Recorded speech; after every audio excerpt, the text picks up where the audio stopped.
Dr. Amy Carter looked out the window of the transport ship as it moved closer to Caridian Prime. The planet below was beautiful, with blue oceans and green continents that reminded her of Earth. But this was not Earth. This was the whole world.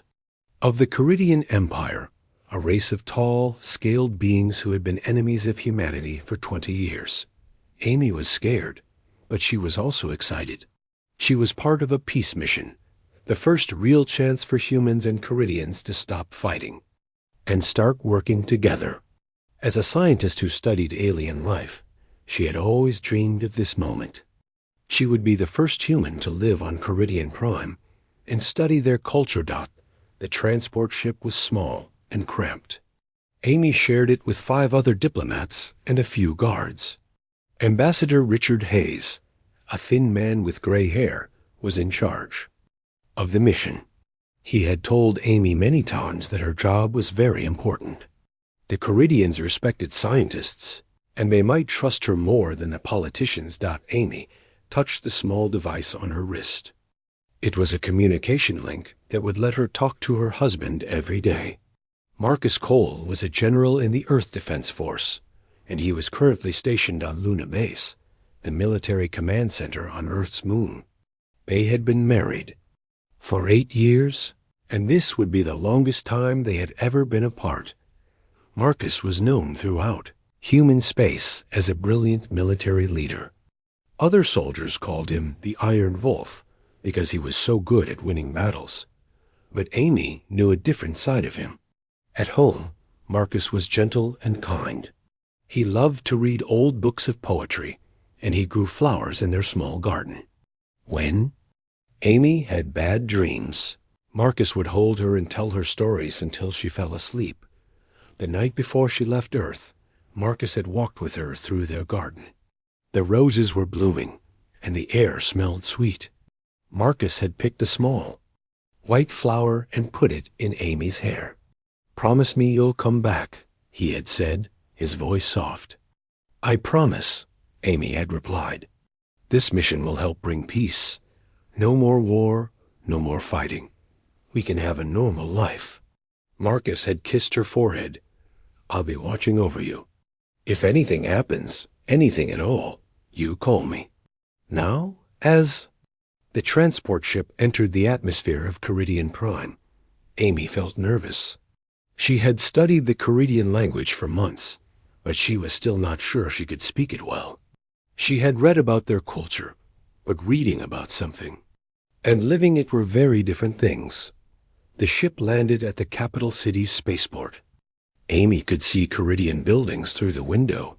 They were tall and curved, made of a white stone that seemed to glow in the sunlight. The architecture was beautiful but alien, reminding her that she was very far from home. Ambassador Hayes stood up and straightened his uniform. "Remember, everyone," he said, "we are here to build trust. Be respectful, be careful, and don't do anything that might upset our hosts." The airlock opened, and Amy got her first smell of Caridian air. It was clean and had a slight metallic scent. The gravity was a little lighter than Earth's, making her feel like she might float away. A group of Caridians was waiting for them. They were even taller than Amy had expected, nearly 8 feet high, with smooth green scales and large golden eyes. Their leader, a female named Science Administrator Veltara, stepped forward and spoke in careful English. "Welcome to Caridian Prime," she said. "We hope your stay will be productive." Amy noticed that Veltara seemed nervous too. This was new for both species. Over the next few days, Amy was given a tour of the city. The Caridians showed her their universities, their research centers, and their museums. She was amazed by how advanced their science was, especially in biology and medicine. They had cured diseases that still killed humans, and they had learned to grow food in ways that could feed their entire planet. Amy was given a small apartment in the diplomatic quarter. Every evening, she would use her communication device to call Marcus. The signal had to travel across many light years, so there was always a delay, but hearing his voice made her feel less alone. "How are they treating you?" Marcus would ask. "They're very polite," Amy would say. "But I can tell they don't trust us yet. Some of them look at me like I might be dangerous." "Are you safe?" Marcus always asked this question. "Yes, I'm safe. There are guards everywhere, and Ambassador Hayes checks on me every day." But Amy didn't tell Marcus about some things she had noticed. Some Caridians watched her with angry eyes. She had heard them talking in their language when they thought. She couldn't understand. They called humans the Violent Ones and the Destroyers. She had also noticed that certain areas of the city were off limits to the human delegation.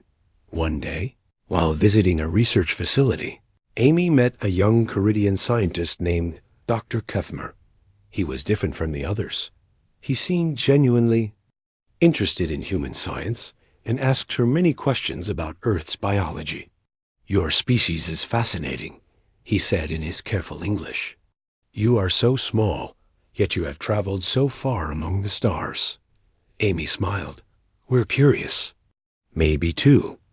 Curious for our own good." "Curiosity is not a bad thing," Dr. Kethmer said. "It is how we learn." As the weeks passed, Amy began to feel more comfortable. She was learning the Caridian language quickly, and she was making friends with some of the local scientists. Veltara had become especially friendly, often inviting Amy to cultural events and scientific conferences. But Amy also noticed that not all Caridians were happy about the peace talks. There was a military faction led by someone called War Commander Zethkari. She had never met him, but she had heard his name whispered in conversations. Some Caridians seemed afraid when they talked about him. One evening, while Amy was talking to Marcus, she mentioned her concerns. "There's a group here that doesn't want peace," she said. "They think humans are planning to attack them." Marcus's face became serious on the screen.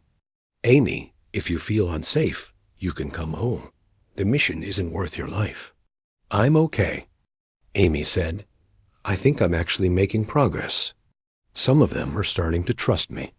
But as Amy ended the call that night, she didn't notice the small listening device that had been planted in her apartment.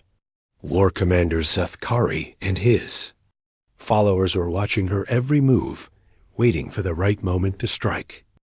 3 months had passed since Amy arrived on Caridian Prime.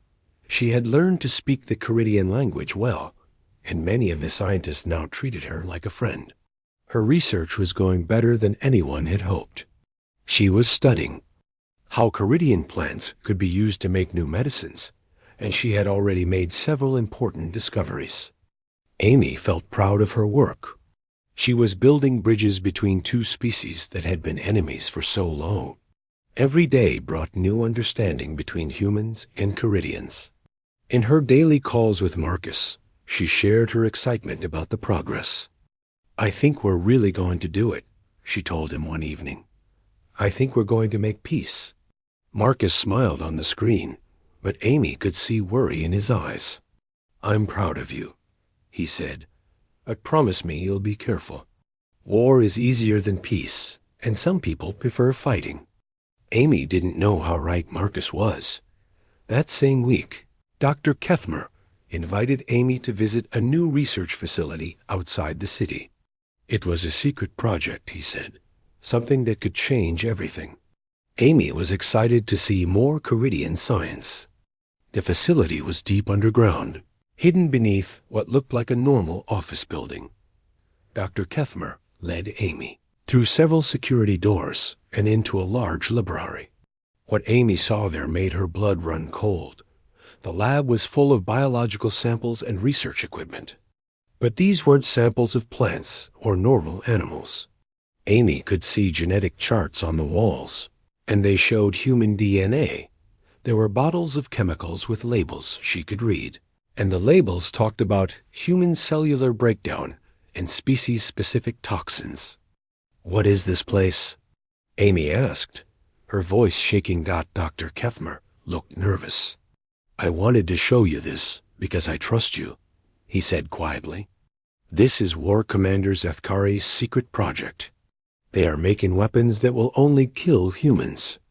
Amy felt sick. How long has this been going on? For years, Dr. Kethmer said. Even while we talk about peace, Zethkari has been preparing for war.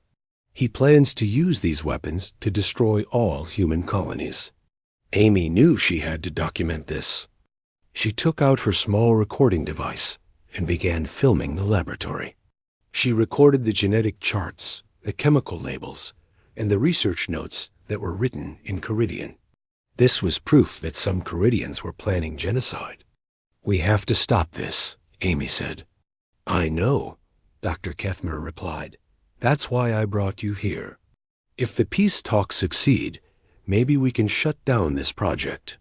But as Amy was recording the last piece of evidence, alarms began to sound throughout the facility. Red lights flashed, and she could hear the sound of running feet in the corridors outside. "Security breach in Laboratory 7, a voice announced in Caridian. "All personnel remain at your stations."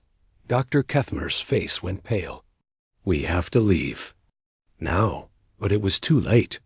The laboratory doors burst open, and Caridian security forces poured in. They were wearing full armor and carrying energy weapons. Behind them walked War Commander Zethkari himself. Zethkari was the largest Caridian Amy had ever seen, nearly 9 feet tall with dark red scales and bright yellow eyes. Scars covered his face and arms, showing that he was a veteran of many battles. When he spoke, his voice was like the growl of a dangerous animal. "Dr. Amy Carter," he said in perfect English. "You are under arrest for espionage against the Caridian Empire." "I haven't done anything wrong," Amy said, trying to keep her voice steady. "Haven't you?" Zethkari moved closer to her. "You are in a restricted military facility. You have been recording classified information. You are clearly a spy." Amy looked at Dr. Kethmer, hoping he would explain that he had brought her here. But Kethmer was staring at the floor, and Amy realized with horror that this had been a trap from the beginning. "Take her away," Zethkari ordered. The security forces grabbed Amy's arms and took her recording device. They dragged her out of the laboratory and into a transport vehicle. Amy tried to resist, but the Caridians were much stronger than she was. As the vehicle drove through the city, Amy saw Caridian civilians watching from the streets. Some looked curious, others seemed angry. News of her arrest was already spreading. They took her to a military prison on the other side of the city. Her cell was small and cold, with stone walls and a tiny window. The guards took away her communication device, so she couldn't call Marcus or anyone else for help. For 3 days, Amy sat alone in her cell. No one would tell her what was happening. She asked to speak to Ambassador Hayes, but the guards ignored her. She asked for a lawyer, but they said humans didn't have rights under Caridian law. On the 4th day, War Commander Zethkari came to visit her. He sat across from her in the small interrogation room and smiled, but it was not a kind smile. "Dr. Carter," he said, "I have some bad news for you. While searching your apartment, we found more evidence of your spy activities." "That's impossible," Amy said. "I'm not a spy." Zethkari placed a box on the table between them.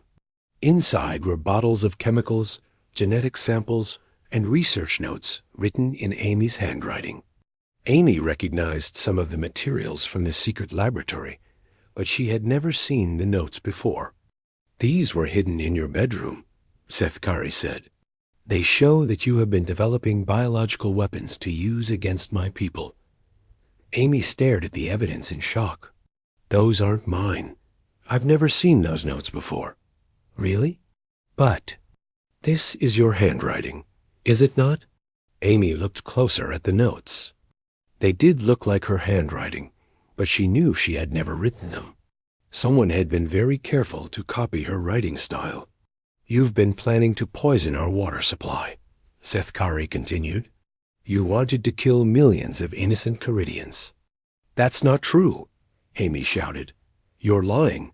Am I? Then explain why you were in my secret laboratory." Explain why you were recording classified information. Amy realized she had been completely set up. The evidence against her was fake, but it looked real enough to convince a court. Dr. Kethmer had betrayed her, probably working for Zethkari all along. I want to contact the Earth Embassy, Amy said. Of course, Zethkari said. You will have a trial. We Caridians believe in justice. But Amy could see in his eyes that the trial would be just for show. He had already decided her fate. That night, Amy was moved to a different cell, one with thicker walls and no window.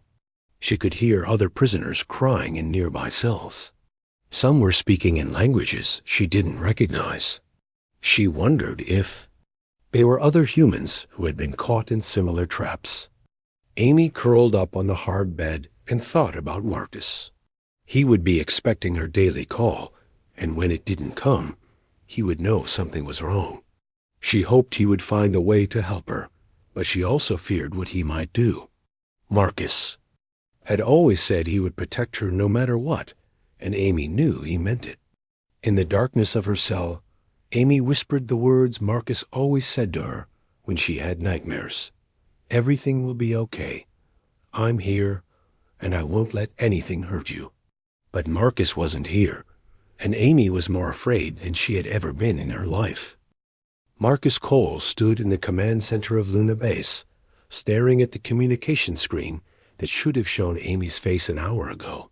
She had never missed their daily call before, not once in the 3 months she had been on Caridian Prime.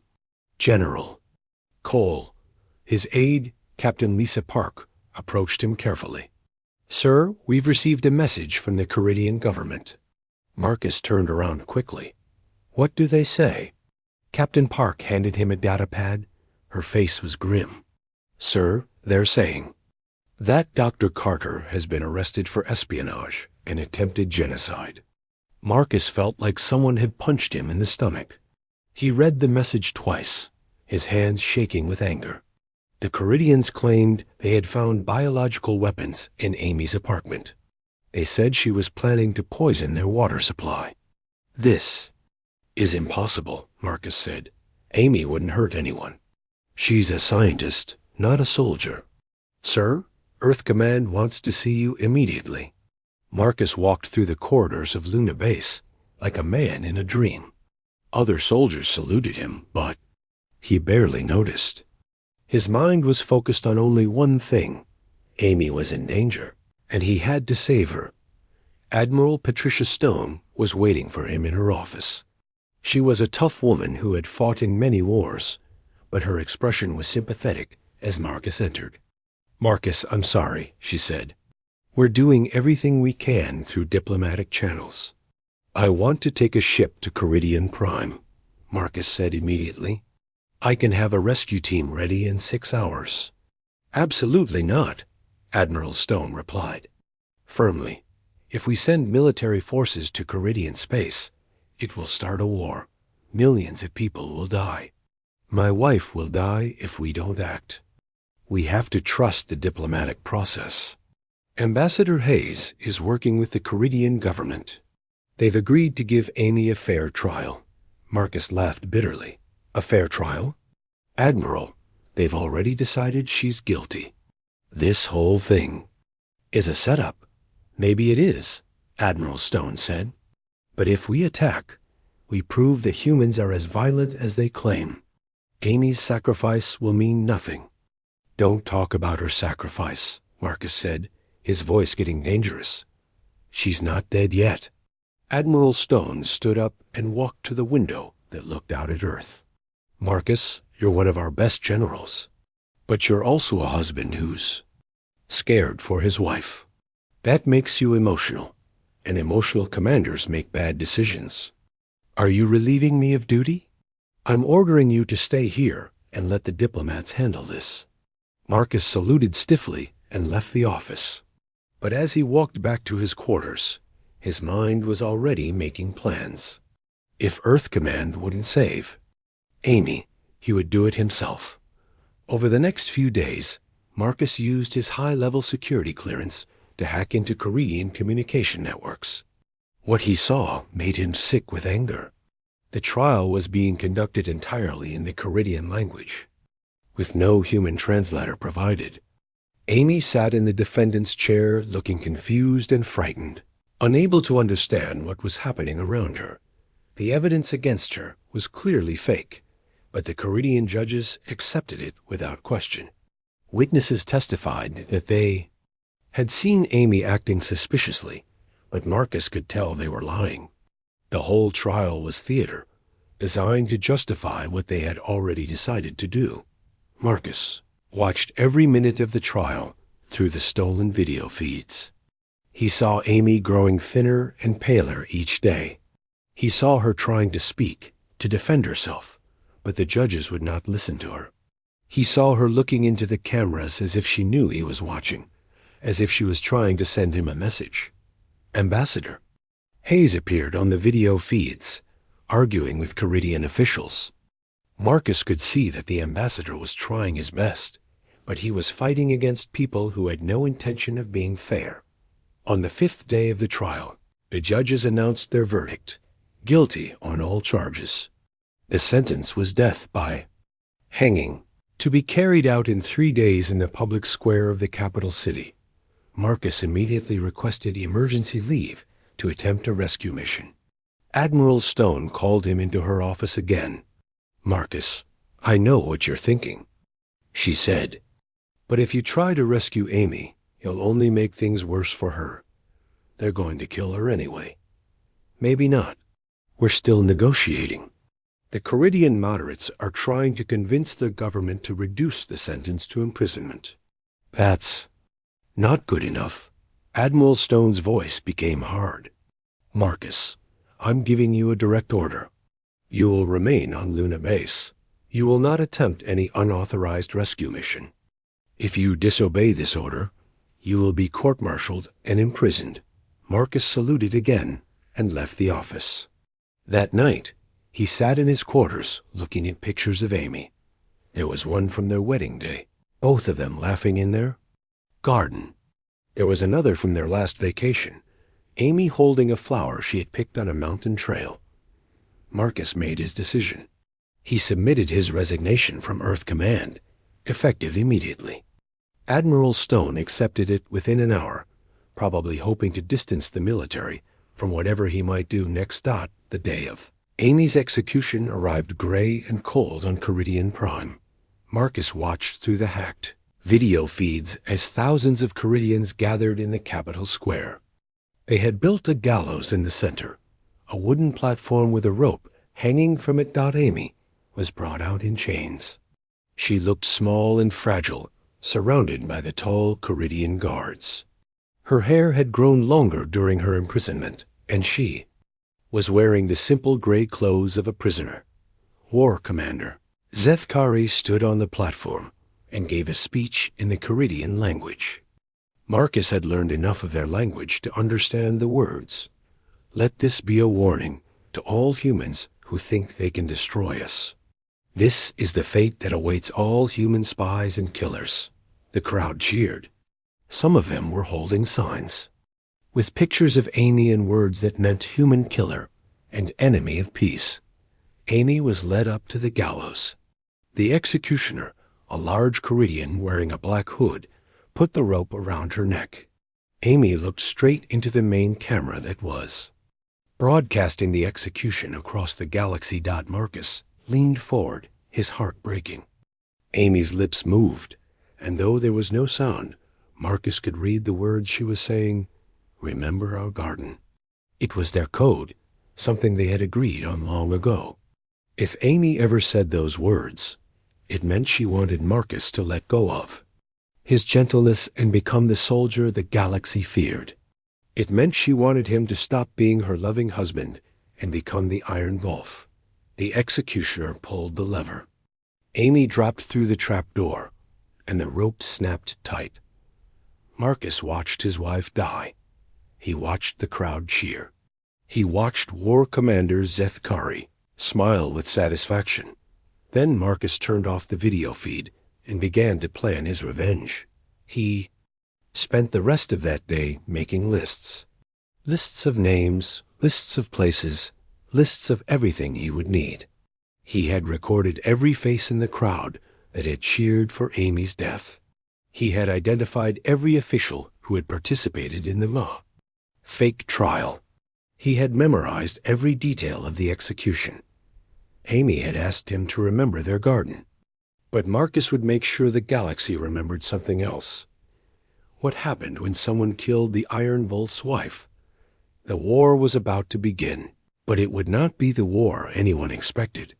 It would be personal, precise, and absolutely ruthless. War Commander. Zethkari had made the biggest mistake of his life. He had started a fight with a man who had nothing left to lose. Marcus Cole was no longer a general in the Earth Defense Force. He was no longer a husband. He was something else now, something darker and more dangerous than he had ever been before. The gentle man who had grown flowers and read poetry was gone, burned away by the sight of his wife's execution. Marcus sold everything he owned. Their house, their garden, all their furniture and belongings. He took the money and bought a small, fast spacecraft from a black market dealer on Mars. The ship was originally a military scout vessel, but it had been modified with stealth technology and advanced weapon systems. Marcus named it Amy's Revenge. He also recruited a crew of volunteers, soldiers who had served under him and were disgusted by Earth Command's failure to save Amy. Lieutenant Jake Morrison was an explosives expert. Who could blow up a building without damaging the one next to it? Sergeant Lisa Park was the best sniper in the human military, able to hit targets from miles away. Chief Petty Officer Carlos Rodriguez could hack into any computer system and make enemy ships disappear from their own sensors. Dr. Kevin Walsh was a combat medic who had served in special forces before becoming a doctor. All of them had asked to join Marcus when they heard what had happened to Amy. They had all volunteered to give up their military careers to help him get revenge. "Sir," Jake Morrison said as they prepared to leave Earth's solar system, "what exactly is the plan?" Marcus was studying star charts of Caridian space. "The plan is simple," he said. "We're going to destroy everyone who killed my wife." "That's a lot of people, sir," Lisa Park said. "The entire Caridian government, the military, the crowds who cheered. Then we'll destroy them all," Marcus replied calmly. But Marcus was smarter than that. He knew that random violence would only make him look like the monster the Caridians claimed humans were. Instead, he planned to be surgical, precise, and terrifying. He would study Caridian culture and psychology, learn their fears and weaknesses, and use their own customs against them. For months, Marcus and his crew traveled to the outer edges of Caridian space, studying their targets. Marcus learned to speak the Caridian language perfectly. He read their history books, their military manuals, and their religious texts. He discovered that Caridians were proud warriors who respected strength but feared dishonor above all else. Marcus's first target was not War Commander Zethkari himself, but one of his supporters, a wealthy merchant named Velkaris, who had helped fund the fake evidence against Amy. Velkaris lived on a small moon with his family and a private army of guards. Using the stealth technology on Amy's Revenge, Marcus and his team approached this moon without being detected. They landed in a forest several miles from Velkaris' estate and began their infiltration on foot. The estate was heavily guarded, but Marcus had studied the guard rotations for weeks. He knew exactly when and where each guard would be. Lisa Park took position on a hill, overlooking the estate with her sniper rifle, ready to provide cover if needed. Jake Morrison planted small explosives at key points around the building. Carlos Rodriguez hacked into the estate security system and turned off all the cameras and alarms. Marcus entered the estate alone, moving through the halls like a ghost. He had learned that Caridians celebrated the full moon with a ritual feast, and tonight was such a night. The entire household was gathered in the great hall, eating and drinking. Marcus waited until the celebration was at its peak. Then he struck. He moved through the estate systematically, taking out guards one by one.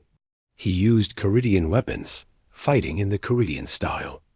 But he left something behind at each location. A small piece of rope, the same type that had been used to hang Amy. When Velcaris' guards found their dead companions, they panicked.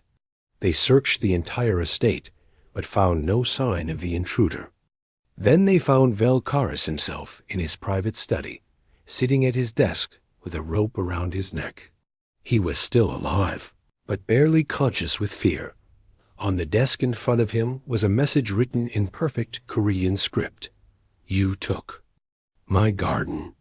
Now I take your world. Next to the message was a recording device showing footage of Amy's execution, with Velcaris' face clearly visible in the crowd of cheering spectators. Marcus had learned that public shame was worse than death for a Caridian warrior, so he didn't kill Velcaris. Instead, he broadcast the merchant's cowardly behavior to the entire Caridian communication network. The recording showed Velcaris crying and begging for his life, completely without honor. Within days, Velcaris was ruined. His business partners abandoned him, his family disowned him, and his private army deserted. He became a laughingstock throughout Caridian space, but this was only the beginning. Marcus's next target was Judge Kethfaris, who had presided over Amy's fake trial. The judge lived in the capital city, surrounded by law enforcement and military security. But Marcus had learned something important about Caridian culture. They believed that justice could only be served in the same place where a crime had been committed. So, Marcus infiltrated the courthouse where Amy had been tried and convicted. He waited until Judge Kethfaris was working late, reviewing cases in his private chamber. Marcus appeared in the doorway like a shadow, carrying a rope identical to the one used to execute Amy. Judge Kethfaris, Marcus said in perfect Caridian, you are accused of murder, fraud, and corruption. How do you plead? The judge tried to call for help, but Marcus had already disabled the communication system. Carlos Rodriguez was outside in Amy's revenge, jamming all signals in the area. Please, the judge said. I was only following orders. My wife was only following orders too, Marcus replied. She was ordered to build peace between our species. You ordered her death instead. Marcus forced the judge to sit in the same chair where Amy had been tried. He played back recordings of the trial, showing how the judge had refused to allow Amy to speak in her own defense, how he had accepted obviously fake evidence, how he had ignored the law in order to condemn an innocent woman. You will confess, Marcus said, or you will hang. The judge confessed everything. He admitted that War Commander Zefkari had ordered him to find Amy guilty regardless of the evidence. He admitted that the trial had been a sham from the beginning. He admitted that Amy had been innocent of all charges. Marcus recorded the confession and broadcast it across Caridian space. The judge's reputation was destroyed, and many Caridians began to question what their government had done. But Marcus wasn't finished with the judge. Using the same rope that had killed Amy, he hanged Judge Kethfaris in his own courtroom, leaving his body as a message for anyone who found it. Word of Marcus's campaign spread quickly through Caridian space. The human who had lost his wife was hunting down everyone responsible for her death, and he was using their own methods against them. The Caridian media began calling him the Widowmaker, a ghost who could strike anywhere without warning. War Commander Zefkari tried to increase security around himself and his supporters, but Marcus always found a way. He attacked supply convoys carrying weapons to Zefkari's forces.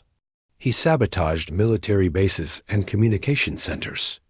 He turned the Caridian government's own propaganda networks against them, broadcasting evidence of their crimes across the galaxy. Each attack was perfectly planned and executed. Marcus never killed innocent civilians only those who had directly participated in Amy's murder. But the psychological effect was devastating. Caridian leaders began to fear sleeping in their own beds, never knowing when the Widowmaker might come for them.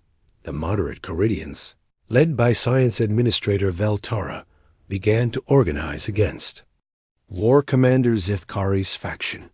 They had always known that the hardliners were dangerous, but now they had proof of their crimes.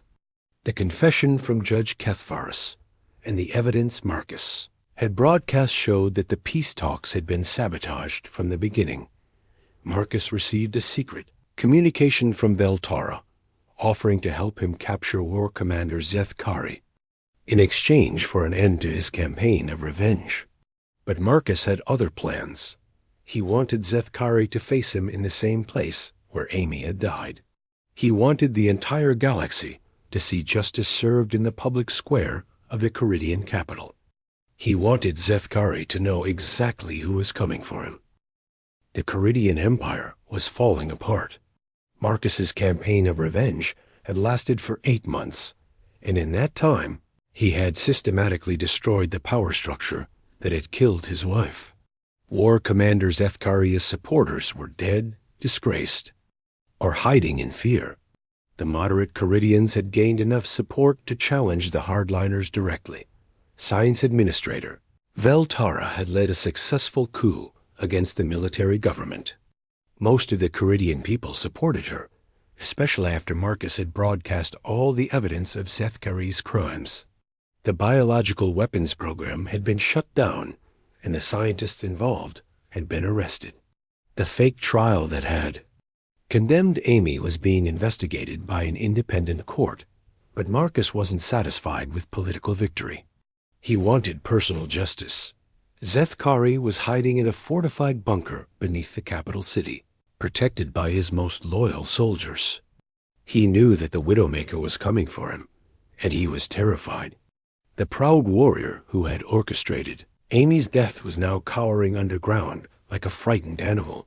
Marcus received another message from Veltara. She was willing to turn Zethkari over to him, but she wanted assurance that the killing would stop. Too many Caridians had died already, she said. It was time for peace. Marcus agreed to meet with her in secret. They met on a small asteroid between human and Caridian space, both arriving in unmarked ships with minimal crews. Veltara was smaller than most Caridians, with light blue scales and intelligent green eyes. She had worked with Amy during the peace talks and had genuinely liked the human scientist. Dr. Carter was a good person, Veltara said. She wanted to help both our species. Her death was a crime against everything we should believe in. Yes, it was, Marcus replied simply.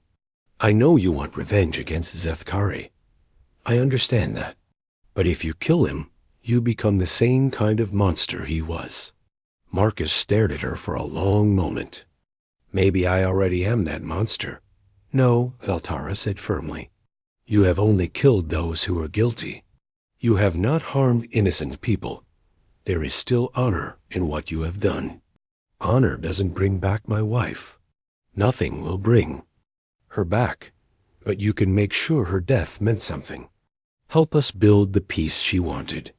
Marcus was quiet for several minutes. Finally, he spoke. I want Zethkari to confess his crimes publicly. I want him to admit that Amy was innocent. And I want him to face justice in the same place where he killed her. The public square? Yes, where everyone can see. Veltara nodded slowly. I can arrange that.